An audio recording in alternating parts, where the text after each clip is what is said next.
Damn, we made it. What? Second podcast and we made it. This is it. So what do we do here? Cheers? Yeah, let's get a good solid cheers on this one. Thanks. Yeah. Thank you for being here, Adrian. And welcome everybody that stuck with us. We greatly appreciate you staying tuned in, and we apologize for all the technical difficulties. This has been a learning process for us, and we're finally getting it figured out, I think. So we're close to having it all set up and running. We had the YouTube problems earlier, but hey, we're here, and all of we were here, and then we saved it with the mic stand fallout. Sweet. So we can't possibly have anything else today, but perfect. Okay, this is why you're wrong. You can't have this there. There we go. There you go. Right on top. Woo! There it goes. Maybe not. Yeah, maybe not. It was working a lot better. Yeah, let's just hold it for the whole show. That'll work well too. You know, if you don't have tech difficulties, then you're not doing it right. Yeah, I'm gonna let you entertain for a minute. Oh, for sure. Finish this. Garrett's the Common Sense Podcast, episode number 2, coming in live. We were a few minutes late, but we got things figured out while Garrett is adjusting his microphone stand here. But otherwise, we appreciate you joining in and continue to join in and watch the podcast. I'll be here for the next 30 minutes. My name is Adrian. I'm from Cigars Guns, and just happy to be here. So I appreciate it. You good? Yeah, I think we're back in business now, and I can get all the stuff out of the way, and we can just rock and roll with this. So, yes, today we have Adrian. Thank you for coming and joining us. Excited to have you on here. I've done a few podcasts with you and the Frakes. Oh, yeah. And interested in talking to you about Cigars and Guns a little more. I know I don't still know a whole lot about it, but been learning more and more. And I should have rocked one of the T-shirts, man. No, man, you're good, man. Thank you. Yeah, I mean, maybe you can tell them about the T-shirt club tonight too a little bit, because those are legit, and those are one of a kinds. And that's one of the beauties of it. They truly are. It's a once a month shirt club subscription program. You get the softest, most comfortable T-shirts delivered to you every month. You don't know what they are as far as design-wise when you open them up, but Garrett's a member. We have quite a few members here at the lounge that are subscribers, but yeah, and it's the design is different obviously every month, and it's a Cigars and Guns type theme, and it's fun project for me to work on, and it's wonderful to see my subscribers wear it. It's one thing when I come into the lounge and I see y'all wearing it. It just kind of blows my mind, but it's even more so when I see people outside of the country, in other states that are repping the brand. We go as far as France, got some people in Germany, Italy, I believe. And then, of course, the rest of the country, you name it, what state, they're probably repping the brand. So I'm super proud of that. So thank you. Yeah. Where do you get the inspiration for these designs you come up with? Because, I mean, I think I'm, 4, maybe 5 months in now. I think I've got 4 or 5 of them. I mean, the last one is by far my favorite. And I know you're switching up the designs a little bit and going with I think you said some smaller logos, more minimalized. Yeah, more minimalist design, kind of this more simple type design, still with the theme of Cigars and Guns, but I'm going to go away probably for a little bit away from the actual showing an actual firearm. Some of the feedback, and I listen to all the feedback that I get, whether it be in person, phone call, DMs, emails. Some of the feedback I got was, I can't wear this shirt because of X reason. And some of that is, an actual firearm. I hate that stuff. Well, and I get it. So, but still keeping with the theme, the September shirt will be that new minimalist design. But let me know what you think when you get it. Yeah, I'm looking forward to it, man. Yeah.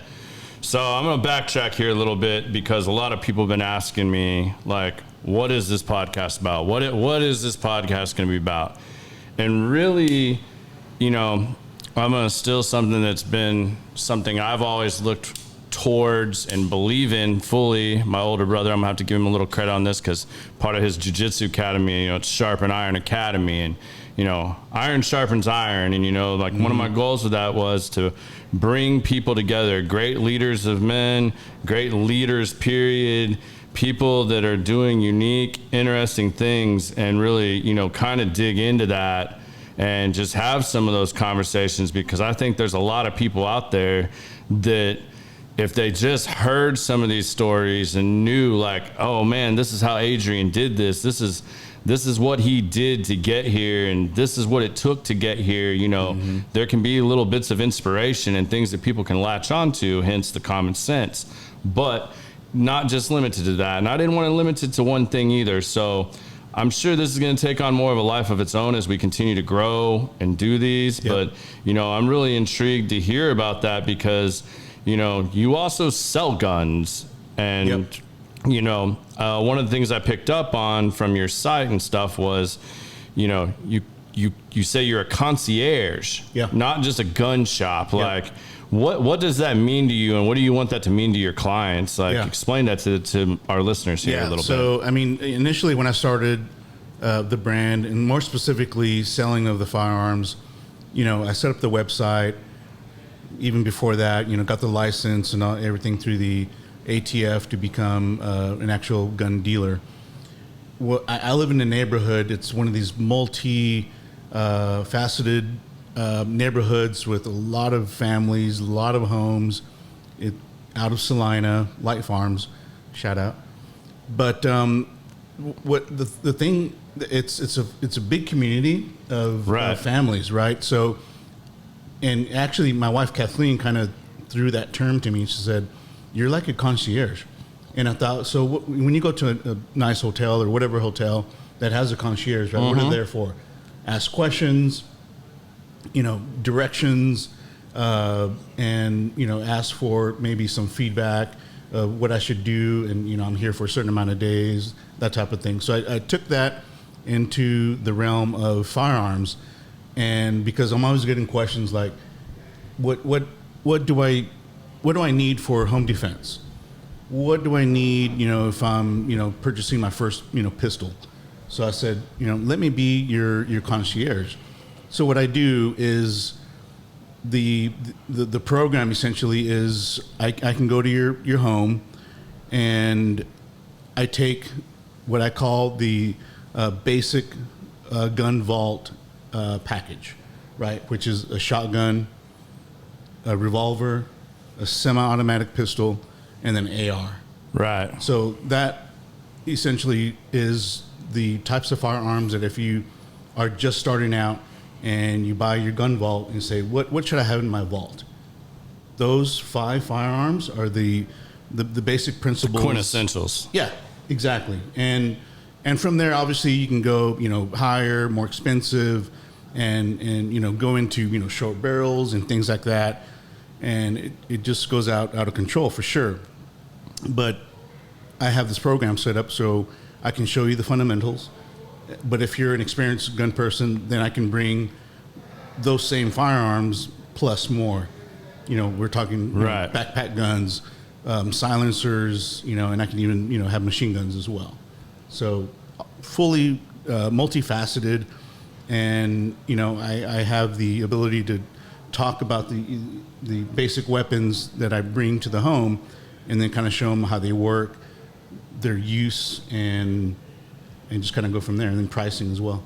Right on, man. That's really cool. What made you decide to do that? What got you into that business? Was it just your passion for guns and cigars that led you that way, or was it, Yeah, no, definitely. Military background? So no military background on my personal behalf. My father is a Vietnam veteran. Retired police detective. Mm-hmm. Once he retired from the El Paso Police Department, he became a bodyguard. Man, that had to be a tough job. Yeah. Vietnam to El Paso. Yeah, it's weird. He tells me stories of when he left for Vietnam, and he tells me when he came back, people at the airport were spitting on him because it was all about love and peace, no war. That's so sad. And yeah, it's super sad. And we hold our veterans up on a pedestal as we should, but those are just different times, you know, late 60s, early 70s, in that, you know, situation. But, you know, he progressed, and, you know, I grew up hunting, so I always had, you know, firearms in the house. And my dad, you know, obviously showed me what it meant to respect the gun, because I knew they were in the house. And so, you know, we just knew not to touch them unless we were at the range or going hunting or something like that. Yeah, and you also offer a lot of that. I know you got the life pod cases and stuff like that. Yeah. That you can fully accessorize, which is nice to have. You can carry it with you, travel. You guys do a lot of stuff. I know this is something my wife's probably wanting to hear, because she's always complaining about with her CHL. Mm-hmm. I mean, I know your wife's a realtor as well. That was one of the first things when we were considering moving to Houston to open up one of my offices. I told her, I was like, you got to go get your CHL. Like, we're going to do this together. Like, all the stuff that you hear crazy happening to realtors and stuff like that, and being a woman and, you know, seeing how their business operates, you know, I was really thankful that she went and did that with us. But that's probably one of our number one complaints is about holsters for women that work well, that are outfit adaptable and stuff like that. I know even the couple I have, I mean, there's one I really like, but I mean, it ain't real easy to get out of. I mean, thankfully you could shoot through it if you really needed to once you pulled it out. But I mean, like, as far as easy access, staying put, and everything else, and comfortable, you know, that's whole different things. Do you spend a lot of time with clients on stuff like that too? Is that something you have great access to as well? Yeah, most definitely. It's all about everything that you said: comfort, fitment, placement. You know, exactly, you know, with the exact purpose of, first of all, the firearm, and then where you're going to place it, and is it comfortable to wear all day, and then, you know, placement, you know, where you're going to hold the firearm. Right. Is it appendix carry, which is, you know, in front, side carry, some guys, you know, carry it in the back, and then some people just carry it like in a backpack type scenario. I got you. Yeah. That's pretty cool. Well, something else we should probably discuss, because I know I got asked this a lot on the last podcast, is what are we smoking? So tonight I went with the Principal Money to Burn. So both of my guests will be smoking these Principal Money to Burn, which you can still get here at ICC. These are great sticks. This is your first time having this, right? This is my first one. I've had the previous original Money to Burn, which is a great cigar. And this one is their like Russian version, right? It's the Russian version. It's got the little, I don't know what you call their... I think they're rubles. Ruble, I guess. Yeah. But it's wrapped in I forget what quantity is, but it's something insane. But pretty cool little finish on the... something that goes with it. And it came in a really cool box if you bought a box of them. So Darren Chaffee, the owner, does a great job with not only the cigar itself, but, you know, with everything from the wrapper to the band, right? Yeah. No, I was really impressed. Like, I'm becoming a bigger and bigger fan of Principal cigars, and Darren couldn't have been a nicer guy to sit around with. And, you know, I was fortunate to get to sit in one of his masterminds back here recently, and that was just an awesome experience. 'Cause a lot of these guys still talking about cigars. I mean, for those that don't know, you're also a pretty avid cigar guy, and you offer cigars as well in your partnership, and also a big tequila guy too. That's why we're drinking tequila right now, but he can school you on both of those things. I still feel like half the time when people are talking about cigars that they're absolutely speaking another language to me. Like, you know, I kind of know what I like. I know what I don't like. But, you know, it's kind of like the same thing when I first got into bourbon. You know, I still can't pick out like all these like flavors and notes. I mean, I can tell something's peppery if it hits me wrong, you know, and I can tell whether I like it a lot or, you know, I don't. So, and greetings to all you on here that are still on here, and we're seeing your comments. This is really cool that I actually get to see this time. So, excellent. Yeah, that's a lot better this time. And thank you for all following us on here and joining us tonight. So, I really tried to Google a lot so that I could like really try to find something to mess with you about. As long as I've known you back here, you're such a straight-laced forward guy. I was like really digging. About the only thing I found that I was like, man, if Adrian and I ever have a bet, since we're both bearded guys, I think it's going to be a shave the beard bet, because like I saw a few pictures back in the day, man, and I don't know if I'd recognize you. No, it's weird. This is the longest I've ever had a beard. This is probably coming up on a year. And it was just a thing where it's like, it would never connect here. And I always had like either the goatee, or I never had a mustache by itself, but try to do the same way here. The goatee. And then this was always patchy on the sides. And really, I think it was just within the last couple of years, I just kind of let it go. And it eventually just caught up. And I was like, oh, there it is. Excuse me. But I never thought, it would get to the length it is now, even like yours. You've had that less than, when I started growing this, you grew that within a few months. I mean, it's ridiculous, man. Like, as long as you're talking about like down here and everything, I mean, like this stuff in here and up towards the sideburns takes forever, man. But like, I'll inevitably try to do something with it, and that's always a bad idea. I mean, I had a great beard barber for a while, and he moved back to Tucson, and then it was the experiment on your own and try to touch it up, because my wife was always like, it's too long, shave it off a little bit, So trim you've it had it up. longer than that. Oh yeah, man. I mean, I took like 1.5 inches off of it just recently when I trimmed it. Wow. Okay. Like, so yeah, mine, it's like Miracle Grow or something everywhere except like the little spots you want it to fill in. Yeah. So it comes and goes. I mean, it'll, I would, same as you. I can't stand to have it like hitting up here on the mustache. Same, yeah. I tried tried waxing and keeping it out of my mouth. Like I can't. Once it starts touching my upper lip, I'm out. Yeah, like, I'm the same way. I don't mind the beard. I like having the beard. But I saw those pictures and I was like, wow, baby-faced Adrian. Like the persona changed real quickly there. I don't know if I could go back to that. I mean, even if I did shave, it would still be, a little bit of, facial hair for sure. Right. But yeah, going full shave. I mean, with a badass last name like Borunda, I mean, it just sounds like this guy needs to be bearded and tatted up and carrying something I would appreciate big and that, bad. I definitely need some more tats, but time will tell. Right on. Well, is there anything, something else? We're going to start a segment on here soon where it's just give us your 2 cents. Like, it could be 2 cents about anything you want to talk about, like something you feel like it's been on your chest, or something you just want to throw out there that you feel would be helpful or encouraging or whatever. Just your 2 cents about anything. It could be cigars, guns, whatever's you're passionate about. I mean, it could be hot topic of the day. I mean, it doesn't really matter. But what would your 2 cents be for all of our listeners now? You'll see this. I've been doing podcasts for quite a few years. I have my own that I do like weekly, and then we do some with the industrial family here. And I always get stumped with, questions off the cuff. Yeah. And this is one of them, but surprisingly, I have an answer for you. And it's nothing, if you know me, I'm not the political guy. I'm not going to sit here and, talk about my passions necessarily if you don't want to hear them. Right.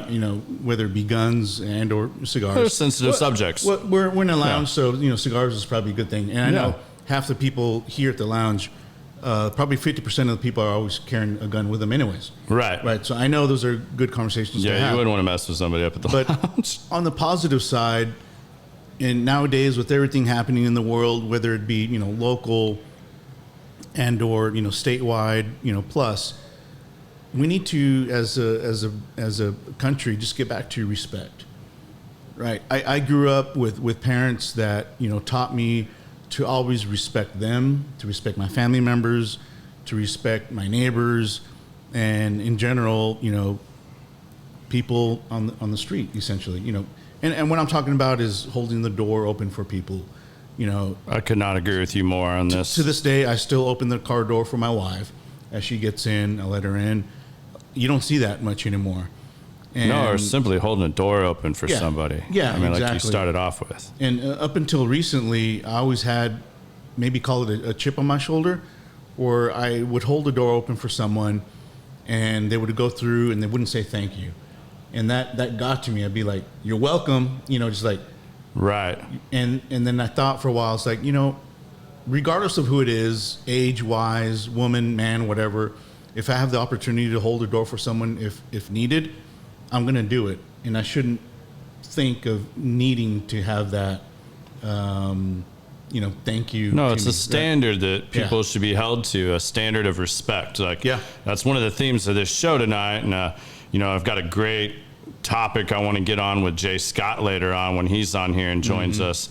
But, those guys give me a hard time calling me the white Mike Tomlin, and he played for Mike Tomlin. And I joked that if they bought me the Steelers stuff, I would dress as Mike Tomlin for Halloween. But I just don't think I can do that this year with the cool theme that they got going on and stuff. So I might have to delay that one. But one of the things, get away with it. Yeah. Yeah. Oh, well, I mean, like, I said dress. I was like, someone's got to buy me Steelers like apparel. Like, I even told Jonathan Scott, which would just be funny seeing me in anything that man could wear, because I'm gonna look like the smallest guy here in about 15-20 minutes when he joins us, because he's just massive. But one of the things, Mike Tomlin is famous, like, after games, good or bad, like, he says a line that is, the standard is the standard. Okay. And that has a very hardcore meaning to all the guys that played for him. And it's basically the standards that they hold each other accountable to. And that when he says, we didn't meet the standard today, and I mean, everything goes back to that. And I mean, it looks like he's giving a boring press conference, but he is sending a very direct message to his locker room every time he says that. And I'm going to let Jonathan get into that a little bit more. But, you reminded me of a very cool story. Well, cool, but a story that happened in front of me when you talked about respect. So I have a very good friend that I'm hoping to get him and his wife on here soon. They have a son that is absolutely awesome. And I apologize, I can't remember his exact condition. I think it's NFS or something like that, where he had like a tumor on his brain and stuff, and he's had to live with this stuff his whole life. Yeah. And my friend Noel has done a very good job, him and his wife. I mean, she does like these triathlons to raise awareness and money for his cause and everything else. So hopefully that one day they can find a cure. And I'm really passionate about supporting things like that. But I was literally, and I won't say where, but I was at a place to get some whiskey bottles that we were waiting for this drop. Yeah. And he had his son with him. Oh. And his son, who is, one of the conditions of this is he's very hyperactive. You know, like he's got to be doing something. Like, he doesn't have this huge attention span to, and loud things, big environments are very intimidating to him, or, cause him to be a little off, you know, when he's trying to deal with these situations, just because of how his brain works after all that. But this little kid who's, I mean, I'm probably messing this up too, and I apologize, but he's like, I'm going to say he's 7. Okay. Starts holding the door open for people. And I mean, literally, the first lady that walks through, was like, oh, thank you, that's so sweet. And, this little boy does it again, and there's a couple dudes just walk back in, don't even acknowledge him. My buddy lost his mind, and I was like, I was about to if he didn't. And it was just like, can you all at least say thank you? I mean, this little boy went out of his way to come over here and open the door for you. And that's just one of those things in this world today that like common courtesies and respect is just out the window 9 times 10. Just like right there with the customer service. And I think that's why customer service is so bad in a lot of places, because they have no respect. No. It was always like, it's win or lose. Like there's always participation trophies and all this other stuff. Like, kids in these new generations are afraid to lose. They're afraid to make mistakes. And even when they do, they feel like they're supposed to get a trophy for it. And it's like, that's not how this works. Like, you shouldn't get a trophy for anything. You should learn the lesson that gave you in life and be able to use that. But it shouldn't be this like, I don't know. That's just my opinion. I mean, I don't have kids, so, it's an expectation. No, you hit the nail on the head. I mean, my kids are much older. They're out of the house already, but for you not having kids, you are exactly right. And it's exactly how it is nowadays, right now, unfortunately. So is there an experience or something like that where you had like an aha moment on something like that? Or maybe it was from travel that, like, I know you like to travel a lot too. I know you and your wife, Kat, like to get out and travel around. Is there something you've really picked up from a travel like experience that you want to share or talk about? It's so we went to Iowa for the first time. I had been to Iowa before, and I took Kathleen with me here recently back in June. We went to go visit our buddies in Brownells. We had this big, gun event, cigars all over the place, guns. I mean, what more could you ask for? But the people there were just wonderful. And it was like anywhere that you went, it was like the customer service was great. And we went to this one, in fact, Dave Frakes said, hey, if you're in this Iowa, downtown, go to this particular restaurant and ask them for, this, you need to have one of these sandwiches, basically. So we took his advice, and we sat there and probably talked with the owner for like 10 minutes. Yeah. Where y'all from? We're from the Dallas area. Oh my God, love it there. And, we just had this great conversation. There was another lady there that had been going to that restaurant for like 30 years. She started talking to us, introduced us to her husband, and, told the stories about, the owner and all this stuff. And it was like, it's like we've been here. Like we're part of the family. And it's just like you walk in these doors. Right. The moment that you walk into Industrial Cigar Company, it's, I've been coming here for nearly 5 years, but the same respect and family aspect that I get and culture, you get as well as, and we're private members, and not that makes, any difference, but anyone that walks through those doors, they're family members. Yeah, I mean, I agree 100%. I mean, whether I was in the private, Atabay lounge now that I'm a part of, but even when I was in the public lounge, like the Frakes, anybody else that spends time out there, like I was never treated any differently. Like they have done the best job I've seen of any family-owned business in a very long time of creating that culture. Like, I was considering with my job and stuff, getting into a country club membership to take clients to and stuff like that. Like this, I mean, and when I went and visited them, like, you don't get that experience. I mean, like, we can play golf today and like, that's great and all, but like to bring back here and sit and share a cigar with the type of people that are back here and the way they make you feel when you're here. And I mean, I can't wait till they can announce some of the other stuff they have coming, but those are going to be great experiences for people. And, all their family ideology and, traditions and just the way they carry themselves and go about their business, it's reflected and it rubs off on the people here. Like, I mean, I've seen it firsthand where you just, like someone gets a little bit out of line or whatever, like you have to have that conversation, but like, it's another one of those things of holding people accountable and showing that kind of respect and, friendship and everything else. And it's just, I don't know. I feel very blessed to have like stumbled upon this place and, ended up where I'm at now, and the people I'm in. And it's one of those things that inspired me to do the podcast,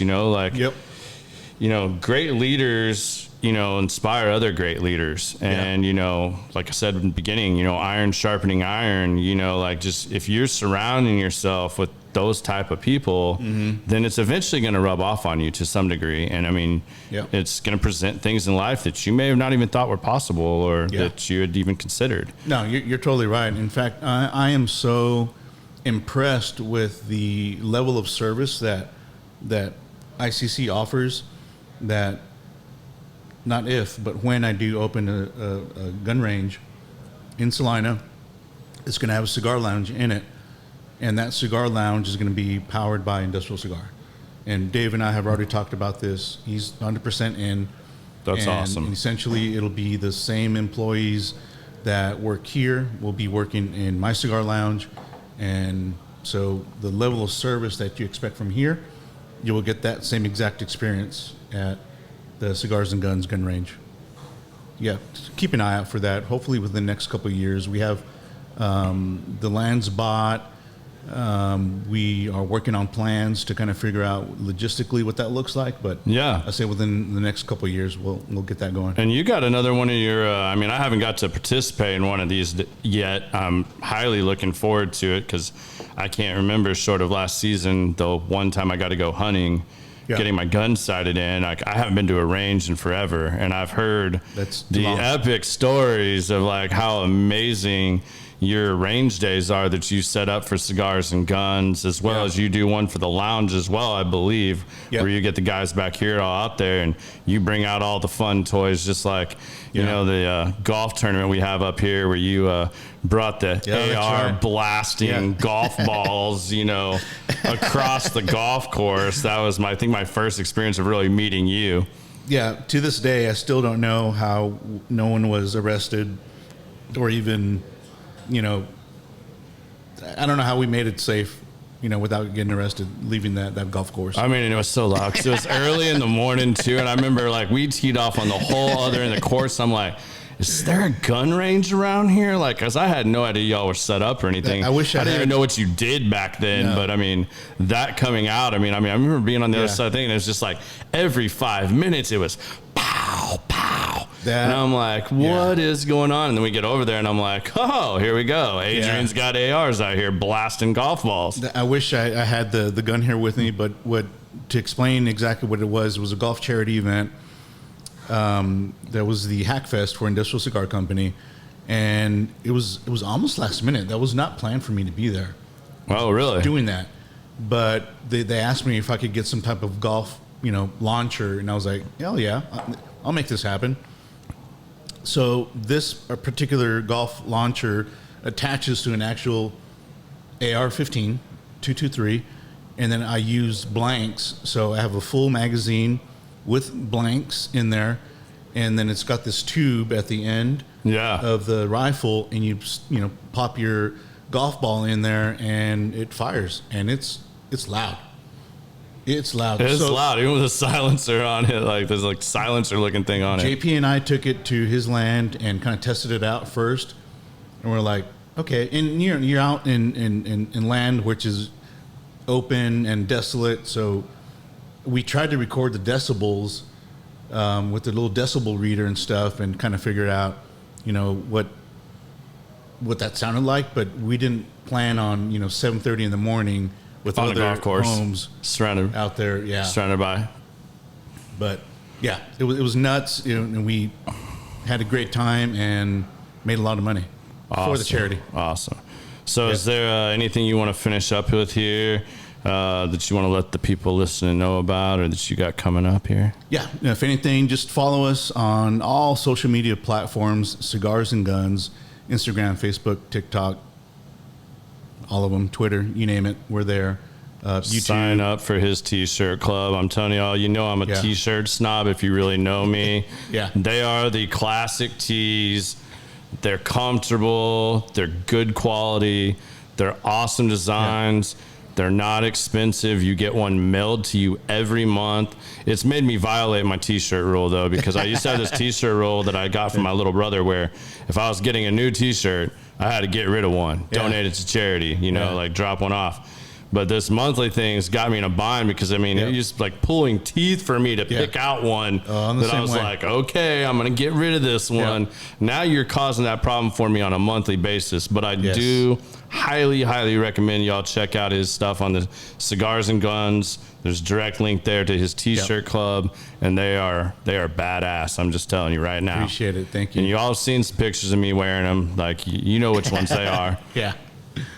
Well, Adrian, thank you so much for being on here with us today. I really appreciate that, man. And, hopefully this will drive some more business towards your way on the sites and stuff. But I really enjoy you sitting down and sharing a cigar and sharing a couple drinks with us here tonight. Thank you. Great being here, and appreciate it.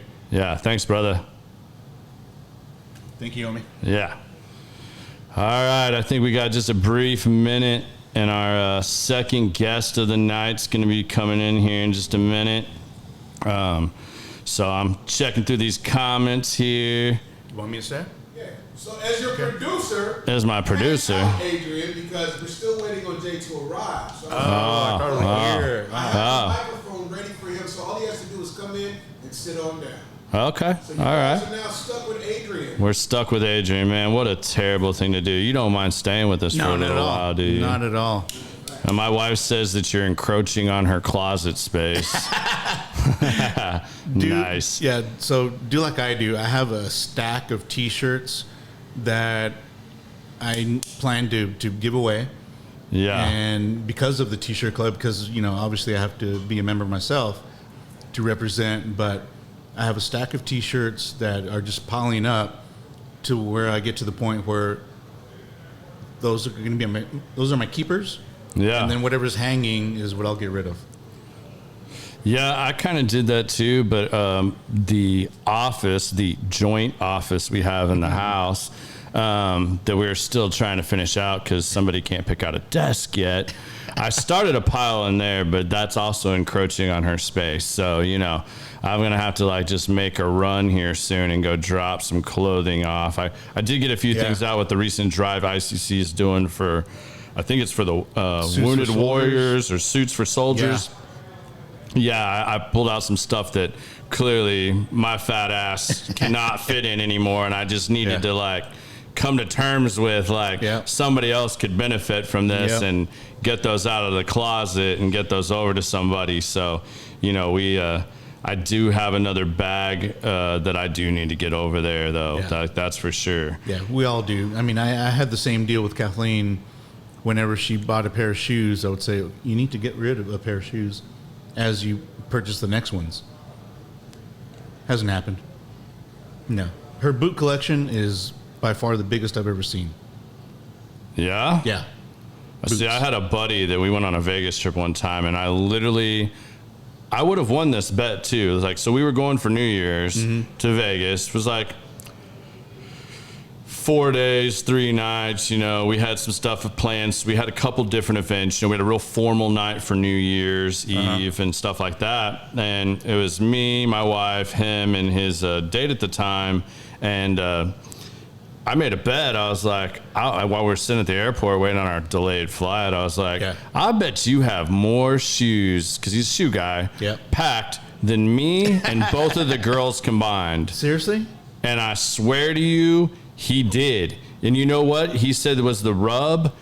Sandals don't count as shoes. They're shoes. I'm those are so shoes. Those are shoes, yeah. Sandal, you wear them on your feet. They're shoes. They're shoes. Yeah. It's just a type of shoe. That's it. Just like there's heels and everything else, and boots and loafers and everything else. It's just a type of shoe. Exactly, You totally lose this bet. Yeah. So how many do you have? Dude, I want to say 11. Get the fuck out. 11. For 4 days of... 4 days. Yeah. Yeah, 4 days in Vegas. That's another suitcase. 11, counting the sandals. Yeah, I don't even know how he packed them all. I don't even want to know really, but I knew it was gonna be true because you go in this dude's truck and they're under the floorboard, they're behind the seat. He's just got shoes everywhere. He's a shoe guy, but it's ridiculous. Guarantee he owns more shoes. I would even knowing your wife, I would still bet he might have her beat. He might. He's the only person I could say that really might truly have 11 is certainly excessive. I don't think Kathleen's will travel more than with maybe 3 or 4, depending on the situation, right? Yeah. Dinner, fancy dinner, walking shoes. You need your walking shoes, lounge shoes. Yeah, exactly. But yeah, she gets on me sometimes because I'll take multiple pairs of shoes because if I have dress shoes, I don't want to wear the same dress shoes every night. Yeah. So I'll take either brown or a black pair, and then I'll have a walking shoe and then a flip-flop. Right. And if not a flip-flop, a pair of slippers. That's fair.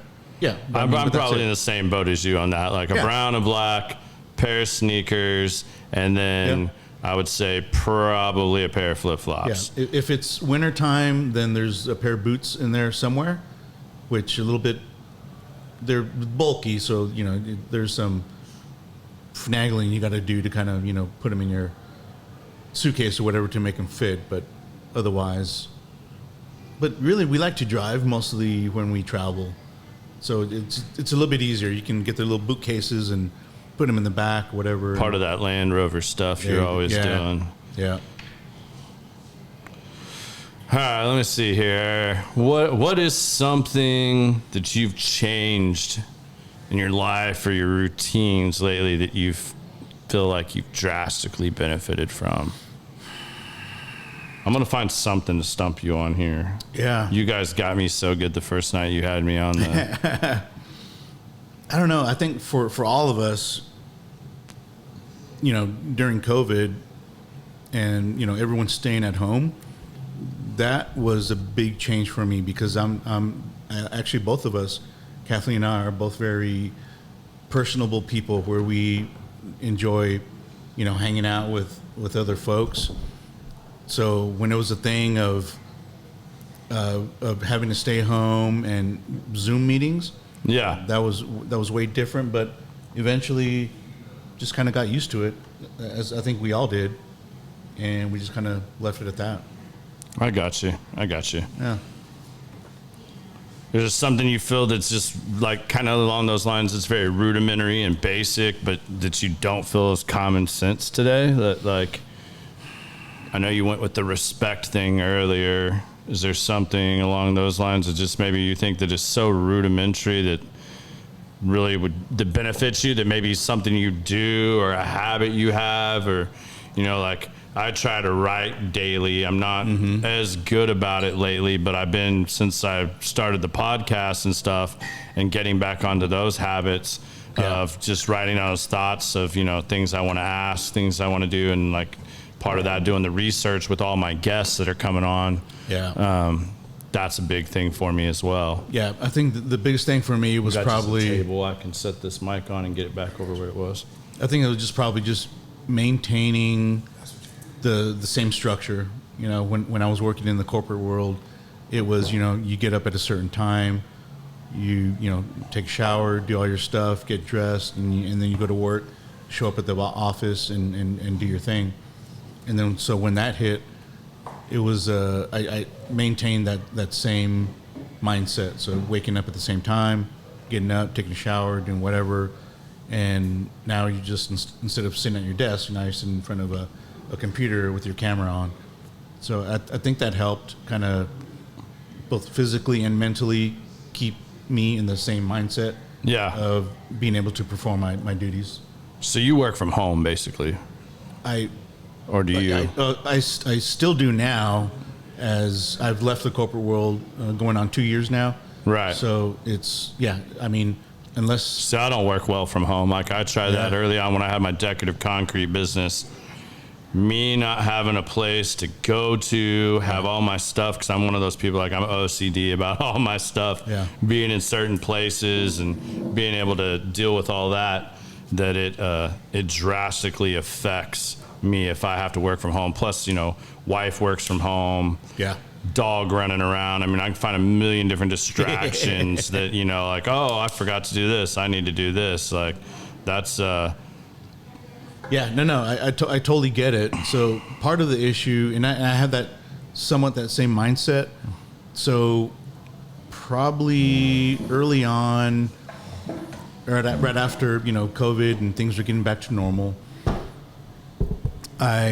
because of the nature of my business, a lot of these workspaces where you're able to, like shared workspaces, they wouldn't allow my company and what I did. So once I told them, you know, my company's Cigars and Guns, you know, I understand, you know, I wouldn't be selling cigars out of this shared workspace, but I said there'd probably be some times when, you know, I'll have clients come in to transfer a gun or show off guns and things like that. Are you okay with that? And it was always a thing of, I got told no so many times. So, you know, until I get my retail space, it's just a thing of, you know, having clients come over to my home office and where we do the transfer of firearms. There you go. All right, I think that's a little better now. Hopefully I won't get any more complaints about like the mic blocking my face, and most people probably would have said just keep it there blocking your face, but thanks to my mom on here, you know, she's giving me the business about where the microphone is. Go ahead, Randy Rivers. I know you're on here. I know you got something to say about that, so I know that's coming.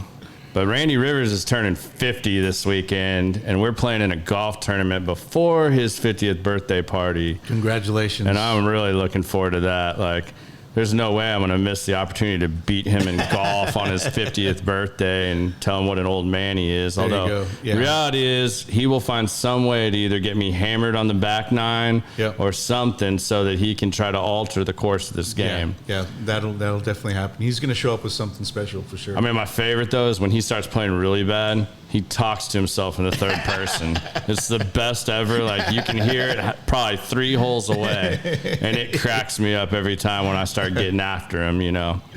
Welcome to the 50 Club, brother. Hell yeah. Well, I guess Jay Scott is still running a little behind. No word yet? No word from what I've heard. Hopefully my producer is out there getting that handled, but we'll see what's going on. No Jay Scott yet? He's on his way. Ah. Yeah. Yeah. Oh, yeah. Yeah, we'll have to put that up for him. So, still like everybody's going to get a laugh here in a minute when I look like the smallest guy in the room. But thank you for sticking with me here and helping me get through this. I mean, these first two, I feel really good about this because we've had probably everything that could possibly go wrong in the first couple episodes go wrong, you know, but like luckily people are sticking with us here. So it's been a good time. It happens. Well, my time is up. Yeah. You got a more important, more interesting. I wouldn't say more important. I mean, just because he's here it's towering over you. You'll go here. This is my goodbye. Thank you, brother. I really appreciate you being on. Thank you. Appreciate you guys sticking in and watching. Hit me up if y'all need anything, but let's give it up for Jay Scott. Welcome to the show, big man. Yeah. Got you a stick over here. See what he thinks about my cognac, since that was his personal request. I haven't ventured down the cognac world in a while.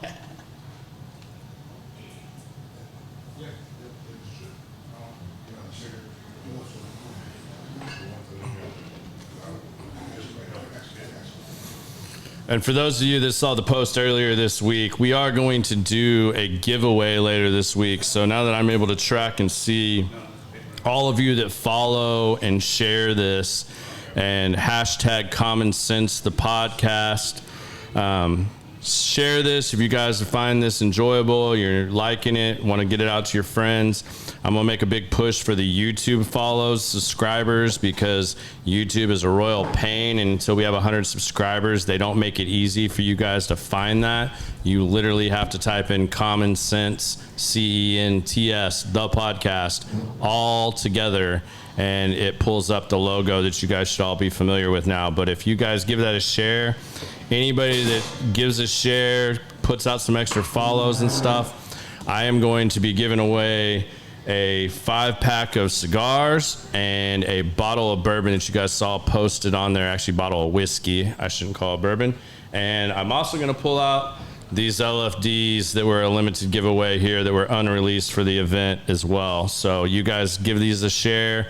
Hashtag Common Sense the podcast. And without further ado, we got Mr. Jay Scott. What's going on now, boy? What's up, buddy? How you been? Much, man. Welcome to the show. I appreciate it. We got you money to burn over here, joining the show, and cool. as you requested. So what you got? Yeah, I mean, y'all, if you don't know, he claims to make a really amazing old fashioned with cognac. It's not a claim. It's not a claim. Well, I haven't had it yet, so I mean, it's still a claim to this point for me. Busy. Hey, you had one, right? Yes. All right, so Amazing. no, yeah, that's what I'm saying. Like, keep it 100. Yeah, like it's legit. So, Well, welcome to the show, man. Appreciate it. Thank you for Can they coming hear me on. Good? Is my mic up? Is my Yeah, mic you up? probably want to get it a little bit closer to you. right, Kind of get it angled to you a little bit more. Yeah, you're on there. You're looking good on there. You got you in there. I mean, you're dwarfing cool. me, so you solid. Yeah. All right, there we go. So I don't know if you saw. I mean, you still haven't accepted my friend request, so I couldn't really tag you on here. What? I guess Facebook. So, My bad, man. anyways, without further ado, we got a 10-year NFL veteran who played for the Longhorns, and yes, my wife is loving this because I'm a Sooner fan. There you go. Sad I'm a to Sooner hear. fan, unfortunately, So sad to but yeah, we got. I mean, you played in probably one of the best college games I've ever watched when you guys stomped USC with that last-minute drive back with Vince Young. Yeah, no, it's crazy because it's just crazy how every person that I run into says that, and they say that's the greatest college game I've ever seen. So it's just something special to be a part of something that unique. It was different. It was different, Yeah. man. It was different. And I don't know if you saw, but where I want to kind of go with most of this conversation with you, because you've been interviewed about football a million times. I mean, you're also an entrepreneur, you're a coach, you're an author, which I didn't know until just the other day when I was trying to do my research, which is the only time I think I've ever read a 100-something page book in an afternoon. And literally read the whole thing. Right. So I have some good questions for you on that. All right. But and I liked where you're going with that but the theme with this podcast tonight is the standard is the standard. Standard. Standard is the standard. Yeah, I got So you and I have got to share some sticks together, some time together, watching some football, and you've given me some different perspectives. And you know, one of the things with this podcast that I like to do is, you know, it's for others to learn from other great leaders, other great men, women, you know, that actually can contribute and that are trying to help others grow. And that's something in your book that I really took note of, is that you seemed really, I mean, I think the purpose of your book was you were really frustrated with, you know, you're a college educated man, you know, you served your time in the NFL, and yet you still didn't feel like y'all got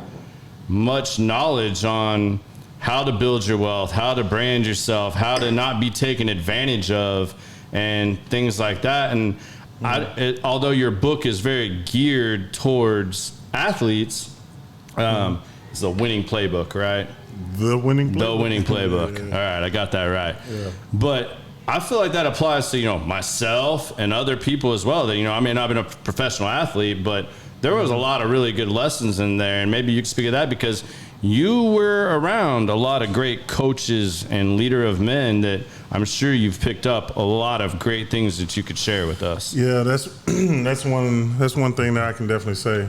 Just make sure. Is my mic good right here? Okay, cool. All right, so I didn't want to be, you know. All right, yeah. So one of the things that I really, you know, it's crazy, and it kind of ties into what my father used to always teach me, and then at the same time, with some things that I picked up when I played with the Steelers, and you know, being in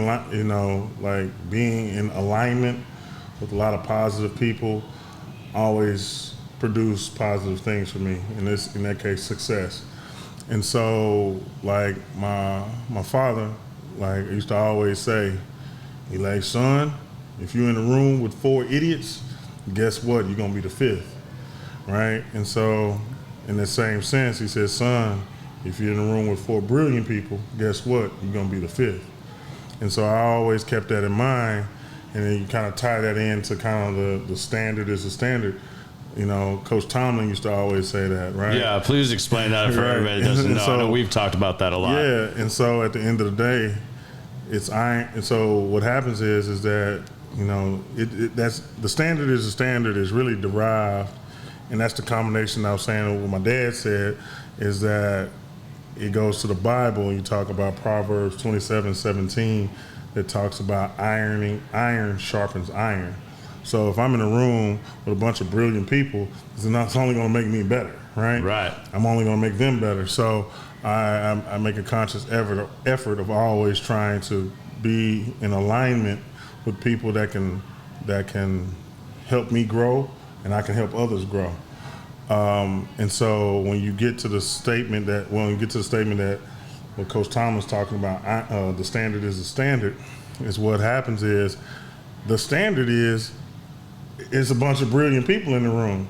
We got the hardest workers. We got the person that's pays attention to detail. We got the guy who has an unbelievable amount of passion. These are different guys on the team and within the organization. So what happens is the outcome is always what? Success, right? So the standard is the standard, right? So it's not just his cop out, but I mean, I feel like it was him always sending you guys a very direct message where at the end of a game, win or lose, he said some version of that, and that was a direct message to you guys, and you guys holding each other accountable too. Yeah, and that standard. And that's the thing is that that organization is bigger than just the Steelers football team. It's actually the organization, because there's a certain level of organizational leadership that's exuded all the way up to the Rooneys, right? Yeah. And it trickles down to management, trickles down to the coaching, to the staff, everyone is in tune with everyone, right? It's like I remember one time, I know Dick LeBeau was our defensive coordinator, and people who typical society is like someone who is big time, like the CEO, like that's how our D coordinator was. Like Dick LeBeau was that dude. Like he's a legend. He's a legend, right? And so you don't get to talk to the legend. But it wasn't like that there. It was one of those things that, like, he'll talk to anybody. He talked to the custodial staff, had personal conversations, like, man, how your mama doing? Like, man, make sure you send that XYZ over here. I'll take care of that for you. I remember, like, I had no clue, absolutely no clue that Dick LeBeau knew about my family and what situation that happened with my dad. He passed away. He sent my mom a handwritten card just saying how you doing and hope everything. I know you're going through a tough time. And I'm like, mind you, when my dad passed, it was before I got to the Steelers. And so, like, for him to just take the time out and knowing that, like, my mom, is going through a mourning stage, right? To just write a letter, just condolences, and to never to show that kind of respect and do something personal and compassionate. And that's like I said, that standard was the standard in the entire organization. And it wasn't like that with all the teams, because you played for a few different teams. I mean, you were drafted by the Detroit Lions. You played for the Bills and Cardinals. No, I coached there. I coached the Cardinals. Yeah, I coached the Cardinals, but different bird. The Falcons. You think about the Falcons? Falcons. That was okay. My last year. All right. The Falcons. Yeah. I was close. Yeah, you got the right bird. Yeah. You ain't close. But is there other lessons? Like, I mean, well, actually, I don't want to skip past that since we're on the standard as a standard. We talked about this once before, and I know some of these people on here. So I'm a Cowboys fan. There's a lot of Cowboys fans on here. And you and I had a really interesting conversation about that at the game one time, and like why the Cowboys and Jerry World, when you're just selling the star, you're not really setting a standard other than selling yourself. So it kind of takes away from this team mentality and the success you have. Like, yeah. So are we talking about my disdain for the Dallas Cowboys? Yeah. Oh yeah. It's so many personal things, and I mean, without making it super personal. I mean, I'm not trying to get into like bringing up old dirt, but I mean, what dirt. You said about the standard and explaining that, like, I felt like I learned a lot from what you said when you said what you said. All right, which part? About the standard is the standard. Oh, and yeah. Like and why you feel like an organization like the Steelers, no matter who's coming up or coming through, they'll always be a notch better than like these Cowboys that, you know, it's just constant rotation and disappointment and everything else. But you felt like that went back to the standards that they're held to. Yeah, so think about this. Name the last 3 coaches for the Cowboys, head coaches. Jason Garrett, Wade Phillips, and who was before that? Bill Parcells? I think there's one more in there that I'm forgetting. What's another? Other offensive coordinator. He was in there before that. Yeah. I know you're talking about. In between Parcells Who was after and Parcells? Wade Phillips. Wade Phillips. Yeah, it was Wade Phillips. There was one more. But anyway, my whole point is 3 coaches ago, what year was that? 2009, I think. 2009. All right. Let's just go with that. Roundabout 2009. Name the Steelers' last 3 coaches. Mike Tomlin and what's to do with the mustache? Bill Cowher. Cowher. Right. That's the only 2 I can remember. And then you got Chuck Noll. Chuck Noll. Right? That's getting before our time. So now, people can look like, I know a producer in the back, all right? If we looked at Chuck Noll, when was Chuck Noll the coach for the Steelers?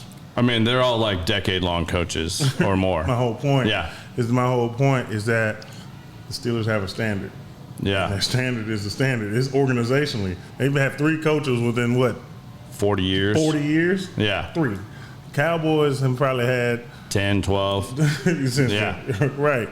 And so my whole thing is that they do a great job of finding which coach they don't want, but they never find the coach that they need, right? They're going through the necessary steps through that, right? And I mean, we can talk about, you know, different books like The Art of War. Like at the end of the day, there's ranking, right? It's, you know, when it comes to decisions and this, that, and the other, if there's there's conflict within the ranks, you know, the private doesn't get to talk to the colonel. He's got to talk to his, you know. Right. So chain of command. Yeah, the chain of command. So my whole thing is that there's this disconnect in chain of command because everybody gets pissed off or gets in their feelings, right? Who they go to? Jerry. Right? Run to Jerry. Right? Or Jerry goes to them. And then on top of that, when we're talking about typically, when you have some type of Shane analysis. Gailey was the other coach, Shane by Gailey, the way. that's it, yeah. Thank you, Randy. So at the end of the day, when you're talking about all of the different nuances that go into having a successful football club, it's like, who's running it, right? Just one person? Like, you always see Jerry. You always see Jerry. You always see Jerry. Now, when it comes to playing the football game, the Cowboys are going to perennially be terrible, right? They don't have the grit. They don't have it. Like, sorry to say it. Like, I've been around qualified guys. to say that. Make I'm that qualified statement. to say it. Like, they don't have it, right? They got some guys on that team that have that grit. I mean, you've been to a Super Bowl, which they haven't been in for a really long time. And then on top of that, like, let's just be honest. Like, you know, like even we witnessed that when the early years of me in Texas, man, we had everything. They got a train, like this Cowboys got a training facility that looks better than the Ritz-Carlton. Mm-hmm. They got amenities. They have literally, they're like the Showtime Lakers. Yeah. Without the Lakers. You know what I'm saying? Yeah. And so they don't have that grit. They just don't have it, right? Like I said, they got good players, you know. Is that to say that like some of these other teams don't have equal facilities as well? Oh, like, God, no. Like there's some teams that have terrible looking facilities, but at the end of the day, they cut you a check. not just an older stadium, but older they just stadium. I'm talking about their practice facility. Now, again, you know, stadiums are one thing, but like some teams. You guys spend more time at these other facilities because you're training off season, you're right. Everything else, practice, medical attention. Yeah, all now I'm that not stuff. saying it's like it's the pits. I'm not saying that. But I do know that like some facilities, like let's be honest, like the Dallas Cowboys organization is a leveraging tool for world class real estate. Yeah, world class, hands down. Business wise, that star sells. yeah, that star sells. Yeah, Like business wise, phenomenal. There's nothing, it's unmatched. I get it, right? Right, and that's what the Cowboy is. It's a commodity that's bigger than the Dallas Cowboys football team. Right. And, so now on a more playful banter is that, Jerry Jones, Parcells, whoever the person in charge, they chose a different person instead of me. I could have gotten drafted too, so I'm just big. Yeah, I mean, you're in Dallas. You're in Dallas, born and raised. Yeah, and then so I was told through my agent that they were concerned that me being a Dallas native, that if I played with the Cowboys, I wouldn't be mentally focused, and which they take on all these projects of players, which that's got to be insulting, because it was very insulting. I mean, I can see your disdain for it and understand that, because we've brought in all these players that have horrific pasts and problems and troubles, and they'll take a chance on them, but yet draft so pick. They literally told me between me or Bobby Carpenter, and they picked Bobby Carpenter. And then we watched the film on me versus Bobby Carpenter. It speaks for itself. So, I mean, it's true. So, whatever, right? So I'm all I have some personal healing that I have to do. But I'm always the hell with the Cowboys. Like, it is what it is. I understand that. Yeah, it's nothing personal, but it's personal. Well, yeah. I mean, I get it. It was just more, I wanted to, when you and I first started talking and joking about me being the white Mike Tomlin, because a buddy called me that, and you died laughing, crazy. and then we started talking about the standard as a standard and how the Cowboys relate to that. But I mean, it all ties together. Is there you've been around some just amazing coaches and leaders in life. Like, what do you think is some of the best advice, maybe on the field but applied to off the field, you've ever been given by these great leaders? Because you've talked about Dick LeBeau. You've had some other great coaches. You've had Tomlin. You've had I'm trying to think of some more here. Mac Brown. You've been blessed to have been I've been around a lot of these great leaders, and I know there's great stories attached to that too. Yeah, no, it's endless. We can kind of just work our way up. Things I've picked up from all my coaches, man. So I got to go all the way back to middle school. Coach Walton, right? Okay. Yeah, Coach Walton, going in middle school, he won 10 consecutive city championships. Hard nosed. My dad would say, "You're not playing football until you get to middle school." So that was my first introduction. And for those that don't know, your father played professional football as well. I believe the Jets, right? And he was a lineman and a tight end, correct? Yeah, actually, punter. Okay. Wow. He played DN. He's not as big as you then, right? You're bigger than him. What? Yeah. And he was a punter? That had to be ferocious. He was a DN, tight end, and punter. Wow. Yeah. Drafted, I think, 9th round. Yeah, something like that. But come out of Prairie View. Yeah, I've heard stories about my dad's punting, and it's the same thing. Your dad, when he used to punt the ball, it'll go up in the air and it'll get lost in space. And it was the most beautiful thing. And if I'm not mistaken, he holds a record, or still holds a record to this day for the longest punt. Yeah. Wow. Because he played with Joe Namath, right? That time period, right? Yeah, right. Okay. Right. Mm-hmm. But coaches, right? Mm-hmm. So Coach Walton, right? Charles Walton, old school. We get 2 water breaks in the whole practice. The thing I learned about from him is mental toughness. I learned mental toughness at 8th grade, right? And that's something that I always take with me. Is man, I went through hell just to prove that I can be on that football team and work, and being with Coach Walton. He never was my friend, but I always had, some people want to have this buddy relationship with their players that's a little bit more like friends than it is mentors, you know what I'm saying? Right. So that's one of the things. I had a slight little fear of him, right? But I always respected him. And of course, going back as a grown man, speaking to him, like, he's like, man, I always knew you. I already knew you were going to play in the NFL. And I'm like, what? Right? And so that was just like, that was just shocking to me because he never said that while I was playing. Right. Never said it. But it was just the way he approached me, mental toughness, forcing me to strive to be the better version of myself on the field. Like if I'm going through something, I hurt myself, he's like, you hurt or you injured? And I'm like, damn, I guess I'm just hurt, Yeah. If you're injured, get out the game. If you're hurt, keep going. I'm like, all right, I can still keep going. That's that grit. And I learned, like I said, at early age.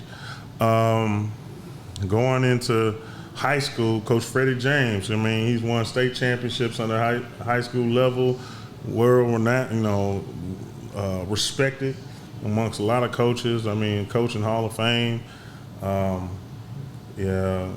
He's one of those guys is that he's very inspirational, man. He can just you can be in the dumps and he can pull the best out you. Coach, like I said, Coach James. So one of your more inspirational coaches. Yeah, inspirational coaches. And he just like, man, whatever he says, you believe it.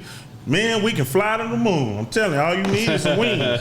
He'd be like, yeah. Little Red Bull. Yeah. Little Red Bull. Like, yeah, we right can do that. Like, you will believe it. Like, and there's no questioning it. Because all of a sudden, boom, it happens, right? So, then Coach Brown, man. Coach Brown was one of those things of like, I learned from him was, like be a man. Like, accountability. Right. Like, that's one thing. It was just, that's just something. He always held us accountable, and he allowed us to hold him accountable, right? And so that was just one of those things that just made me realize that, like, all right, I can trust this man. Like, he that's shared. I mean, because I went to high school with Mike Williams, that I believe you played with part of your time too. And Big Mike used to come pick me up by my collarbone in the hallways and stuff. Man, that's just. And the amount he grew from the time he was in high school to playing for the Longhorns. I mean, I think when he went in the draft, he was like the second biggest man in the NFL when he went to the Bills. I just thought it was hilarious. You got this Texas boy has to go to the Buffalo Bills.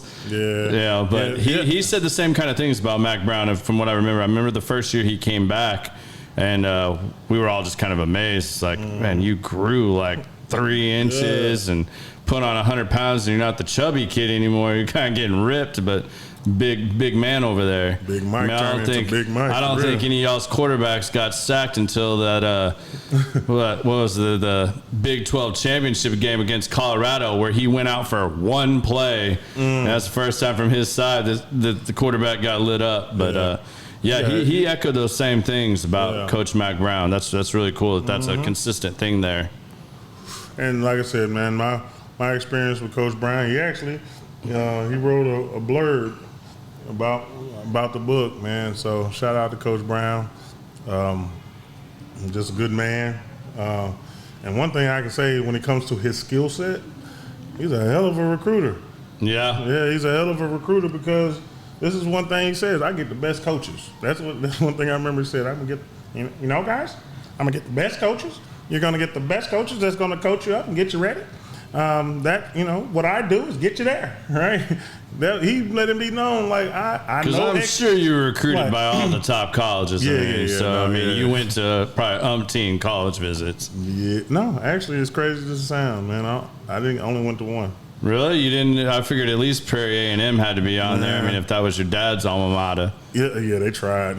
that story might be a little too embarrassing for them, so I'm not going to tell that story. Okay. But it was sad. We don't want to embarrass anybody. It's only a second podcast, better than that, and man. I went a little off the chains last time with Andrew, so we don't need to repeat. I've been doing really good about watching what I say now on here. Yeah, but I can definitely say I got recruited literally from every university in the country. Every. Right. Name one. Yep. I got letters of intent, like all that, from everybody. And so I'm pretty sure people like, so what made you pick Texas? It just felt right. It just felt Well, right. you have a strong faith base. I know you and your dad and your mom were very close from reading all your personal stories and hearing you talk. That had to probably already be like a pretty simple decision for you, being close to home and knowing you were making the right decision after like having those encounters. You know what it was that, you know, I've been to some unofficial visits, right? And wait, those happen? Yeah, you got. I'm just kidding. I'm like, oh, you talking about those? Oh, no, I ain't doing none of that. I'm just kidding. I ain't doing none of that. No, I kept it clean. All right, so one thing I can say was, you know, the energy, like and don't quote me on this, but I know it's either Ephesians or Ecclesiastes, I can't remember, but it pretty much states, and I could be absolutely wrong, but I know it says in the Bible. I won't be able to call you out on this. Yeah, but maybe somebody online could, maybe somebody out there, but pretty much it boils down, what it paraphrases is, when your mind can't figure out the answer or which path to take, you trust your spirit and it'll give you the right answer. And that's what I did, because I'm like, everybody's telling me the best stuff. Like, oh, you're going to get the best education, you're going to get the best trying to sell you. Yeah, so it's like, everybody's got the best in the world.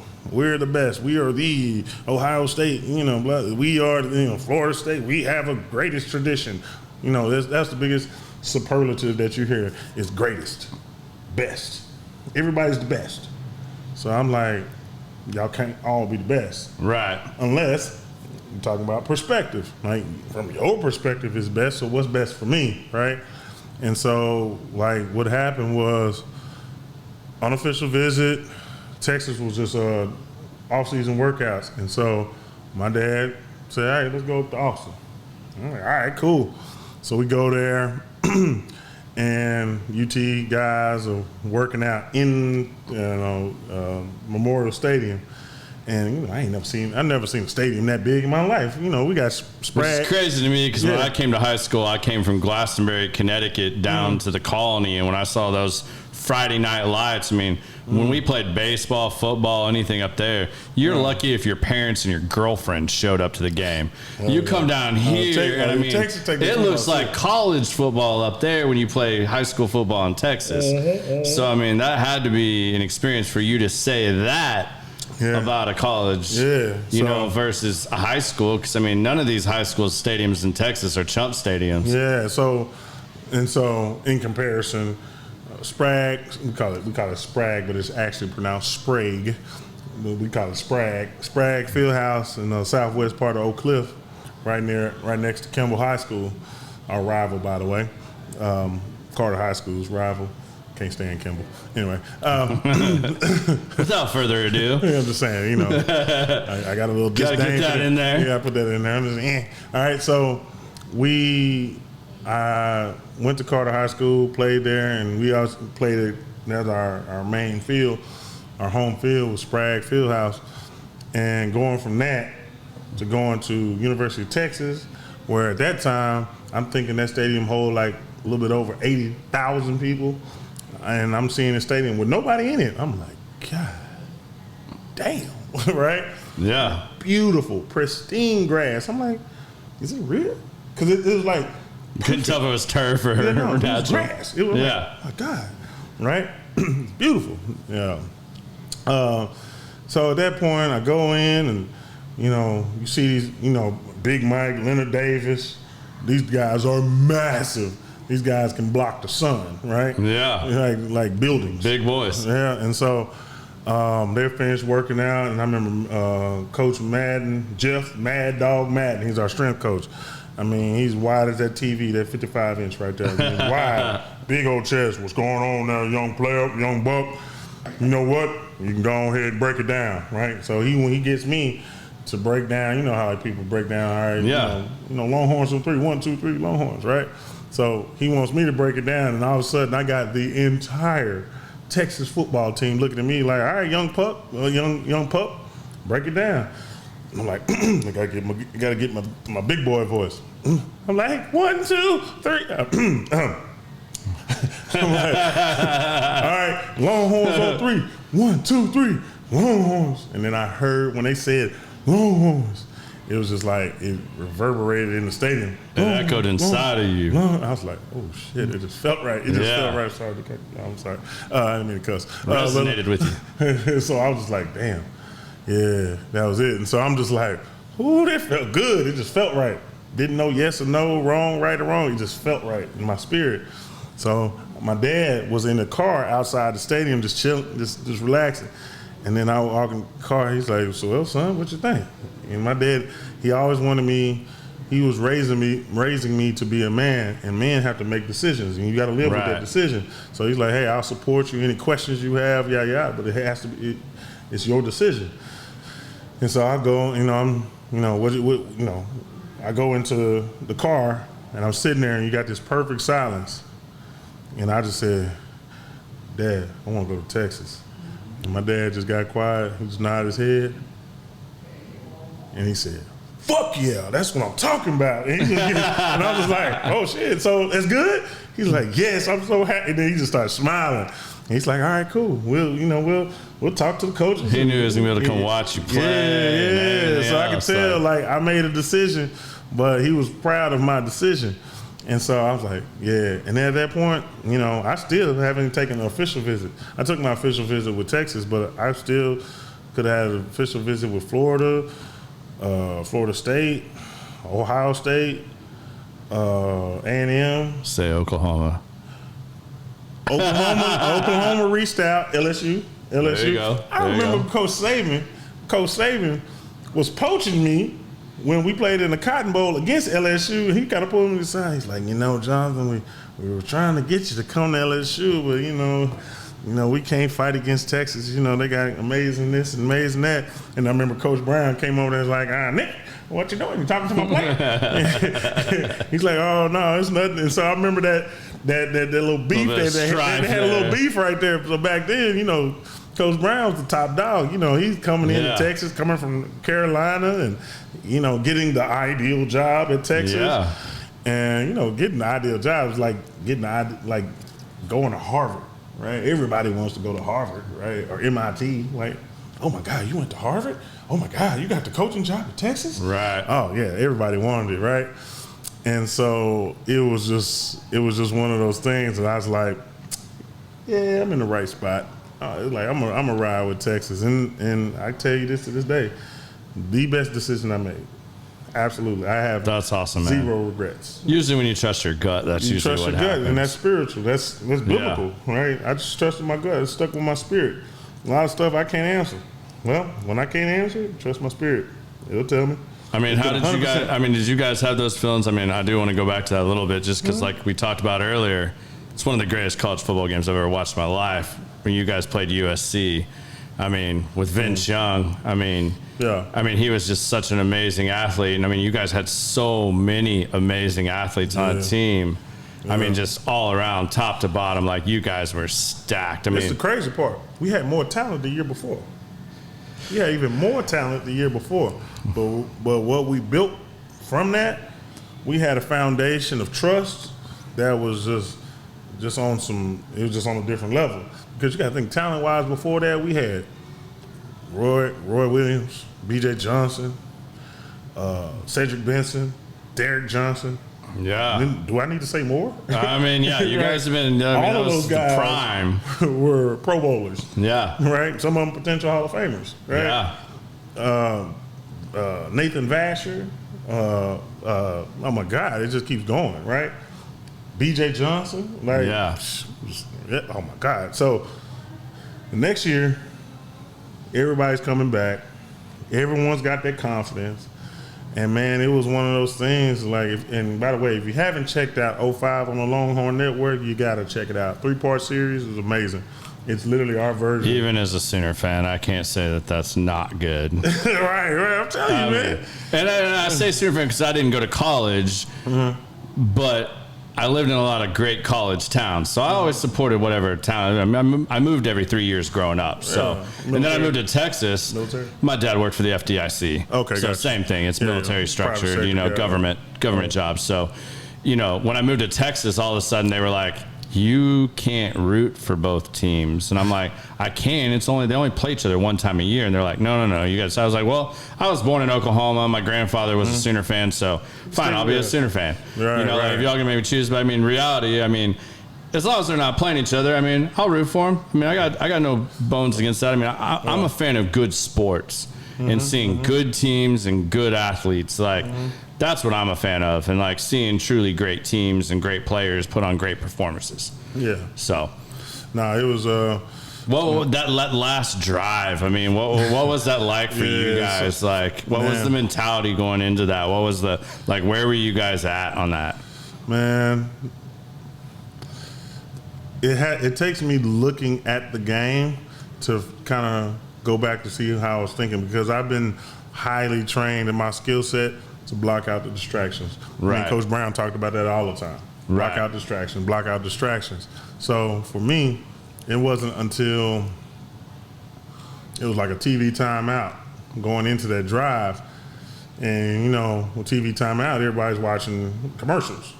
Well, what was really going on, while that was going on, they got some kind of, how like the PA system got some kind of fanfare going on and all that good stuff.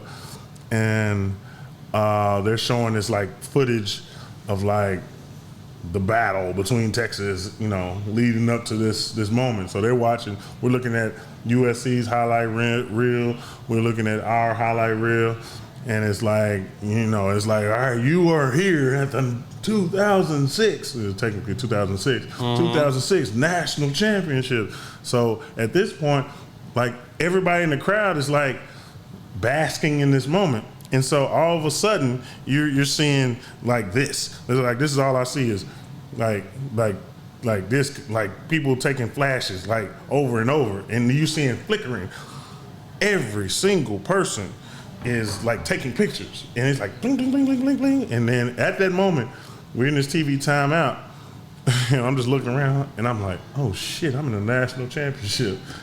That's when it hit me. That's when it hit me. I was like, oh shit, all right. Before the last drive? Yes, that's when it hit me. Like, oh shit, I'm in the national championship, right? And then at that point, then it's like, all right, because they got the person with this like big orange glove that lets us know it's a TV timeout. And then when he walks off, it's like, all right, now we're rolling. Announcers are talking to the everybody on television. We ready to go. Here, we're Brett Musbacher. We're here at the last final drive. Here, Texas, Vince Young is back in the, going the whole thing, right? And so at this point, I'm pretty sure that's what's going on TV, right? At least in my mind, right? And so I know Coach called a play, and we're like, we know. It's been set in our mind. Coach always talking about, like pre-games and throughout the year, who is going to be the person that when it's all on the line, who is going to have the ball?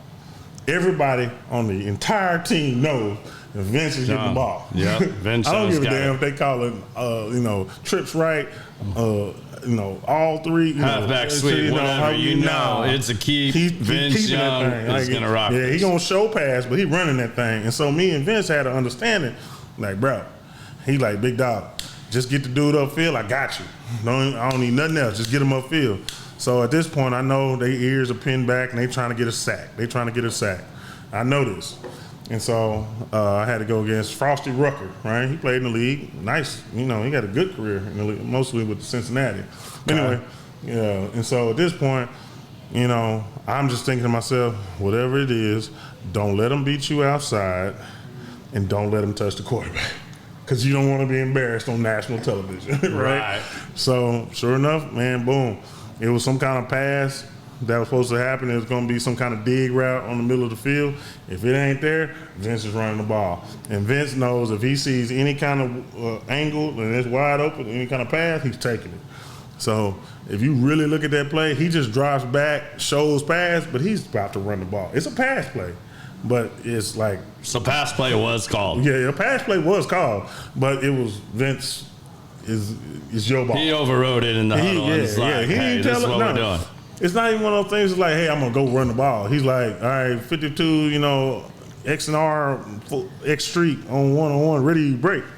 We just know, like, Vince is running the ball. Yeah. And so he's going to do the play until it's like, all right, scratch that play, I'm doing that. And sure enough, I make my block, and then when I push Rucker down, I turn around and I see nothing but 10. And it's like nobody next to him. And I'm just like, oh, that's touchdown. Like, you can tell because Vince runs like a gazelle, right? Yeah. When he gets to like gazelling, yeah, like, when he hits that turbo, when he hits that R1, if he's in open space, you're not going to tackle him. Yeah. Like if he's in tight situation, you might be able to get on him. But if he's in open space, you ain't tackling him because he's gonna be on like some Eric Dickerson type stuff, just smooth and graceful and get you right. Reggie Bush was like like a little rabbit, but Vince was like smooth. Yeah. And sure enough, when I saw that open field, I was like, yeah, that's touchdown. And sure enough, right in that corner end zone. Slow and steady is fast, man. Yeah, and so at that point, it was just redemption of just knowing, like, I told you we gonna beat these boys. I told y'all, like, there ain't nobody believe us. They was, man, because going into the week, they was talking about how great USC is. Oh, this is the greatest college football team ever. They can probably be. Gave you all that billboard material. Yeah, and so it was just like, all right, did y'all not see our season? Did y'all not see our last game? Yeah. Like we was in the Big 12 championship and won like 70-3. Like we ready. Like we nice. Yeah. And so it was just total disrespect. It was like we were just chumps. And so it was just, and the funny thing is going into the season, going into the bowl game, we had, week or so of practice. That is the first time, that was the only time in my career ever playing football to where we had a perfect practice. Like everybody was on point. Everybody. I'm talking about all the way from the players to the kicker. Even the equipment managers was on point. They were just boom. And it was just like, stars were aligned. We knew we was gonna win. Like we just knew it. That's awesome, man. Yeah. I'm glad you shared that with us. Mm-hmm. My producer's giving me the time button here, so I think we're gonna have to get you back on here soon. Finish this up, have some more conversation because I didn't get to touch half the stuff I wanted to talk to you about. Yeah. But y'all should all check out his book. I forget the gentleman's name you did that book with. Maybe you give him a shout out too. So check the book out. It's about financial empowerment as well as financial literacy. It's called The Winning Playbook. If you want more information about me and my co-author, Rob Welsh, you can go to yourwinningplaybook.com. Again, the name of the book is The Winning Playbook, but you can go to the website, yourwinningplaybook.com. Check it out. You can order it. It's out right now. It's like $9.99 on Amazon, Apple Books and all that. Yeah, so all major retailers, Amazon, Barnes and Nobles. Yeah, it'll leave you wanting to ask more questions, which I couldn't get to in this podcast. But I mean, I'll give you one little tidbit before we get off here. Like, there's something I took from it that where like you always need to pay yourself. Like even if you're in a sales role, whatever job you have. Take that aside. You got to take a percentage and pay yourself. You're worth it. Because that opens up doors and opportunities for you. And that's something that even these guys getting, whether they're getting $500,000, $1 million paychecks and up, they even needed that lesson of pay yourself. You put in the work, put something back and pay yourself for the future. So that was some wise words you had in there, and I wanted to get into that a little bit more, but we'll get you back on here again. I feel like we can do another whole show with just you. I'll have to plan a little better time-wise, so with your coaching and other duties that you have, we can make that work. But, man, I really appreciate you coming on here and sharing this with all my people on here. And my pleasure. Joining us, man. My pleasure. Yeah. Had a great time with you. I got all kind of intel. Yeah. You got great stories and you have a great passion for sharing. Another one of your great lines is each one teach one. Hopefully we can get into that a little bit later, but I mean, you truly have a passion for sharing and empowering and applying knowledge and sharing that knowledge so that it's not just, some other rich guy not sharing his knowledge of helping you grow or be able to move forward in whatever venture it is that you are moving forward in. And that reads throughout the book. And I mean, I'm happy to call you a friend, and I'm really happy you joined us today, man. But thank you for being on the show, man. All right, my pleasure, man. All right, Biz, I guess that's a wrap. All y'all know that contest is still live. We are going to do a cigar giveaway that I mentioned earlier, the whiskey giveaway. And please, if you guys enjoyed this podcast, give it a like, give it a follow, share it with your friends, and hashtag Common Sense the Podcast. Let's blow this thing up.